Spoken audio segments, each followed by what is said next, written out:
Joining me now, Ben Cline, Congressman, Republican 6th District, Virginia. Congressman Cline, great to have you with us. John, it's always great to be with you. I could sit there and listen to your lead-in music all day long. Stevie Wonder and John right? Cougar Mellencamp, and I'm just jamming. Yeah, it's good. We get you a little fired up. Ben Cline with us. So, Ben, let's start with politics and then go forward. Your race is a done deal, right? You're going to win that. But tell us about the spirit of the 6th District. I mean, are we going to have a big Trump vote there? What do you think? What have you seen? Man, I've never seen folks so excited about Election Day. Republicans have been voting early in the 6th, so don't believe the hype when the left says that they're running away with the early vote out here in the 6th. It's conservatives who are so excited to reelect Donald Trump that they are the ones getting to the polls and voting early. So the Valley is going strong. It's going red, and hopefully it's going to be enough to offset Northern Virginia, the ones who are dependent on the federal government for their jobs and voting for Joe Biden, and we'll be able to elect Donald Trump, and Daniel Gade will carry the state and send Mark Warner packing. You know, I got to tell you, I just had Daniel Gade on, and he was down by 28, 27, 25. It was closed the gap even in our polling to about 5 or 6. I think he's got a shot. Remember last time Warner had a big lead, and then it collapsed, and I thought Edward Gillespie, terrible candidate, horrible campaign. He only got beat by 1. Gade the opposite, energetic, spirited campaign, right on the issues, has taken it to Warner, but he's done it in a way that's not like, the Corey Stewart type. It's been with class. I think he's got a shot. Well, I was with Daniel Gade last night at an event in Shenandoah County. Great event, so much electricity. This man is an American hero, and Mark Warner is a zero. He hasn't done anything in the Senate for the Commonwealth of Virginia or for this country. And I tell you what, Daniel Gade has given and given and given. He is a public servant, an American hero, and the more folks learn about him, the better he does. So hopefully folks will learn enough about him and put him in there in the U.S. Senate. He's going to be a leader for Virginia for a long time. Yeah, I think he is. I kind of feel the same way, and I think Mark Warner is vulnerable. He's never really answered to the nonsense he did about the Russian collusion, where he got on TV every week and told us there's more questions than answers. Where there's smoke, there's fire. I've got information you don't have. The end of the day, he didn't have crap. I never got over that. I mean, I just, because I respected him on the Intel Committee, and I said this to Gade, I respect Mark Warner. He was governor, and I thought he was a serious politician, serious statesman. And that whole thing, I just can't get past it. That was so partisan. He had nothing. So I figured he lied to me on TV like every Sunday over and over and over. So now it's tough for me to believe him, right? Right. He's Adam Schiff without the TV presence. Exactly. Boy, that's a great line. You already canned that. Okay, let's get to policy. Amy Coney Barrett. Okay, I popped the champagne last night. I'm not going to lie. I'm a Catholic. I was excited. She went to Notre Dame. She went to Catholic school like I did. She's not an Ivy Leaguer. Mom, bunch of children. I love it. I think she's going to be a great justice. So Ann and I did have some champagne last night. I do have to admit it. We're Catholic. We were very excited over her. Just the whole process, the family, and not Ivy Leaguer. I think she's going to be fantastic.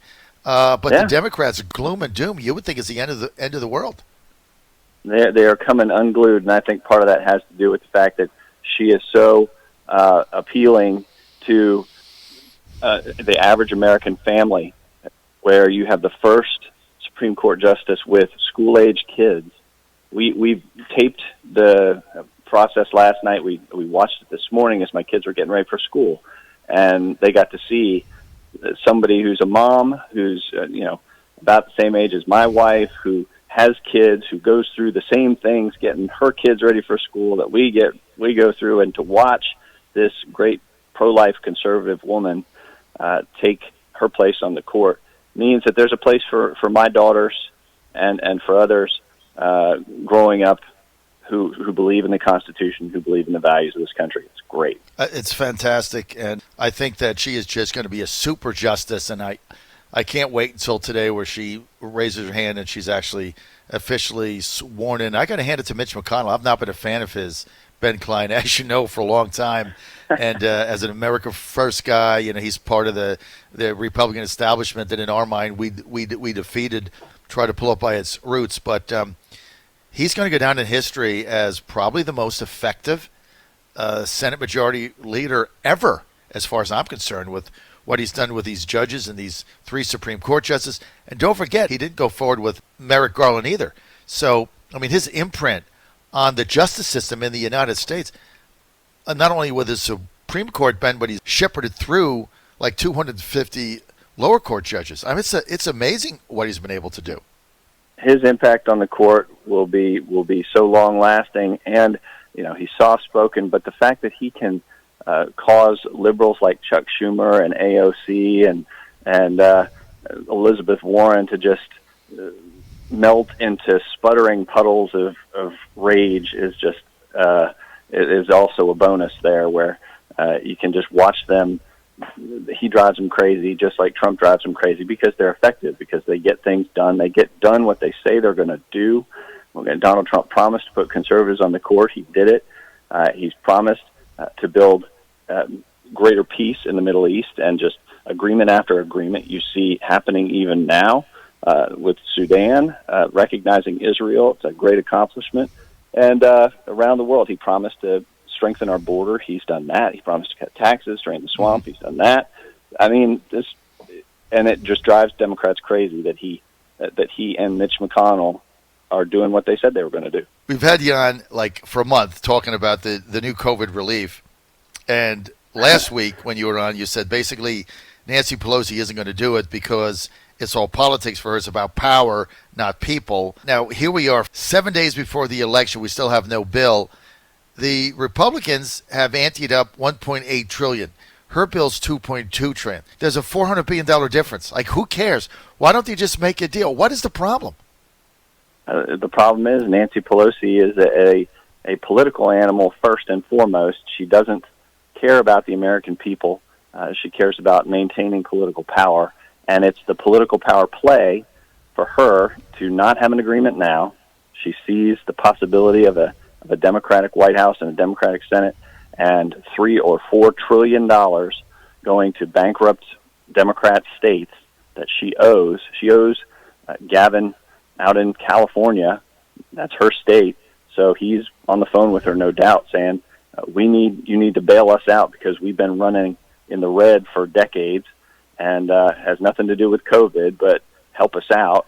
And so she's trying to use it as a funnel of taxpayer money out to her failed state and to New York and to other failed states that have mismanaged the public's finances. We can't let her get away with it. So we need Donald Trump back in there. We need Mitch McConnell to maintain his position as majority leader. That's why these Senate races are so important. And that's why with Daniel Gade getting in there, he will guarantee, if he wins, that Mitch McConnell stays majority leader. All right, Ben Cline with us. Ben Cline, the Republican candidate for Congress in the 6th District, is also the incumbent there. That's the Central Virginia, Lynchburg area through the valley. And Ben Cline with us. He's no problem winning election 2. We run through the tape. You run through the tape, I know. But serious, run like we're 10 points behind. That's the way I always do. In reality, I got to play it straight. You're up by 50 or something. But I understand. You got to run through the tape. Ben, so let's get to this Hunter Biden stuff. And here's my first question, right? You're a lawyer. And so if the New York Post story didn't come out, does it trouble you that the Federal Bureau of Investigation had this laptop for a year and did nothing with it, and obviously were willing to sit on this through the 2020 election? Does that trouble you at all? It concerns me that the FBI and the director and all the others have sat on this laptop for as long as they have. I think it raises a lot of troubling questions, and I think that they owe the committees, Judiciary Committee, which I'm proud to sit on, some answers about why they dug in on this and did not reveal this to those who were going through, at the time they received the laptop and got information about Hunter Biden's dealings around the world, whether it was with Ukraine or other countries, the president was facing an impeachment, a bogus impeachment in the Senate over allegations involving Ukraine. So was it relevant? Absolutely. Should it have been made known to the committees of jurisdiction? Absolutely. And so I think we need to know why it wasn't. Don't you think the president should ask this question to Christopher Wray, get him in the Oval Office and say, can you help me? Can you walk me through why you guys sat on this thing for a year? And I mean, shouldn't he have some kind of an answer for this? Yeah. And I've said this on your program. He either needs to provide answers or he needs to go. It's really unbelievable that the FBI sat on this for a year. And what about the fact that the fake news refuses to cover it? The Post broke the story, 175-year-old newspaper founded by Alexander Hamilton. Then the Wall Street Journal, Kim Stressel, had a story on it over the weekend. Yet the fake news continues like to totally make believe it didn't happen. Twitter banned it. Facebook banned it. You can't send a link. And when they ask Biden, he gets mad and says, you have no right to ask me that, it's fake, and then walks away. Could you imagine if this was Eric Trump or Donald Trump Jr. or Ivanka Trump or Tiffany Trump? Could you imagine what the fake news would be doing now? This is unbelievable. I can't. We know exactly what they would be doing right now. They'd be camped out, and this would be running nonstop as the headlines in all the papers and on all the news channels. And people are focused on social media and what social media has blocked or hasn't run or has allowed. But it's TV stations, too. You've got 60 Minutes saying, well, the laptop can't be verified, when she's sitting interviewing the president, and the president says, what do you mean it can't be verified? It's verified. They've verified it. The people who sent the emails to Hunter Biden have come out in the press and said, I sent this email. I'm cooperating. And so there's a lot more that's going to come out on this. I think we're just starting to hear the first bits of information about what has happened and how much it has involved the vice president, because the emails refer to the big guy. We all know who the big guy is, and how much more there is going to come out. And it's just a question of when and how much, and the sooner the better for the American people. We got 7 days. I don't think anything is going to really come out now in 7 days. If this had been a couple of weeks, I think it would have mattered. Newt Gingrich was on one of the shows yesterday, and he said, if this comes out, it's the end of the Biden campaign. Trump's going to win a landslide, because even people that were going to vote for him just can't. You can't vote for somebody taking millions of dollars from foreign countries. You just can't do it. And the Google searches are for the term, or for the question, how do I change my vote, are spiking in Pennsylvania right now, is what I've seen stories on that. So I think people are who have gone in for the early vote are now hearing what's coming out about this stuff and are getting concerned that it's a quagmire that is going to, that is going to, a cloud that's going to hover over Joe Biden for a long, long time. I got a text here from a friend of mine, said that I guess when you look at Google searches and what Google Trends, I'm not really into it, but he sent me a thing, Google Trends, and like the top 25 trending Google are the Hunter Biden stories, right? Biden this, Biden that, vote. So those are the top 25 trending stories. So people are looking into this, and like you said, the number one inquiry is, how do I change my vote in Pennsylvania? Right? People the argument for not voting early. Despite the best efforts of the social media, that people are going to find out the truth. I never thought of that. Every time you get down about this stuff, eventually it gets out. You can't suppress it.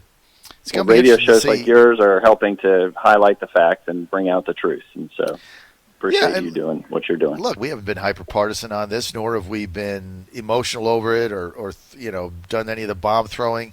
The facts are the facts. The facts are what they are.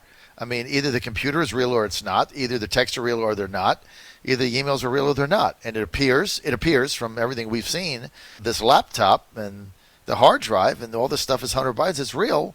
And so they got to answer to this. They got 7 days to answer to this, Ben. You're a lawyer, right? They got 7 days to answer to this. I guess they think they're just going to run out the clock, right? That's what Biden's trying to do. He's hunkering down and putting lids on his media presence, where he's not going in front of reporters, and he's just trying to run out the clock. But that's the campaign of a losing candidate right there. If you're not out there answering questions and proving to people that you have this ability to govern, I mean, look at Trump. He's out there going back and forth with the press every day, and because he is a leader, and he's going to continue to lead this country forward for the next 4 years. You know, Ben, and don't forget, he goes out every night. He gets 25,000 people at airport hangars. You know, Biden comes out. Arizona, he didn't have any. Philadelphia had 8 people. I mean, I just don't know. I don't know how you win a campaign on trading in hate. I just don't see it. The Biden voters hate Trump, orange man bad. That drives their life every day. I mean, hating's not a victory to winning. I mean, I just don't think it is. Besides, who would want to live that way? Would you want to get up every day hating? I get up every day excited to be alive, excited for my family. My son's playing baseball, right? Trump's going to win. Yeah. Gay's gaining in Virginia. You're way ahead. I mean, it's fun. I mean, what? How would if you had to get up every day just hating somebody? What kind of life's that? Biden encapsulated his campaign during the debate when he said it's going to be a cold, dark winter. Exactly. And that's his outlook on life. That's his outlook on the coronavirus. That's his outlook on the economy. That's his outlook on race relations in America. Donald Trump is mourning in America. Donald Trump likes to talk about the great things about America. Did you see his speech in front of the White House last night when he introduced Amy Coney Barrett for her? I mean, that was a beautiful speech about the greatness of America and the opportunities that it provides for all of us. And the American people will respond to that, even if they will respond to him and his positivity and reelect him. Ben, that's why he's going to win. He's going to win again. He's going to win again, Ben. I have no doubt today when I got up, and I'm looking at the numbers. Every day I get up, it's like Christmas. I mean, they get better and better. And John Fredericks Radio Network. Ben Cline, good luck. Don't forget our award-winning election night show, Ben. Tuesday night, we'll have you call in Tuesday night. Great panel I've got, Ben. Get this, Chris Saxman, all your buddies, Chris Saxman, Mike Watson, Pete Snyder, Brian Kerwin, Tim Anderson, and yours truly. And we'll be at the Weston in Town Center in Virginia Beach at Scott Taylor headquarters, because we are predicting Scott Taylor is going to win that race. Ben, great to have you, man. Thanks for being with us. It's good to be with you, John. Thanks again. Good luck on election night.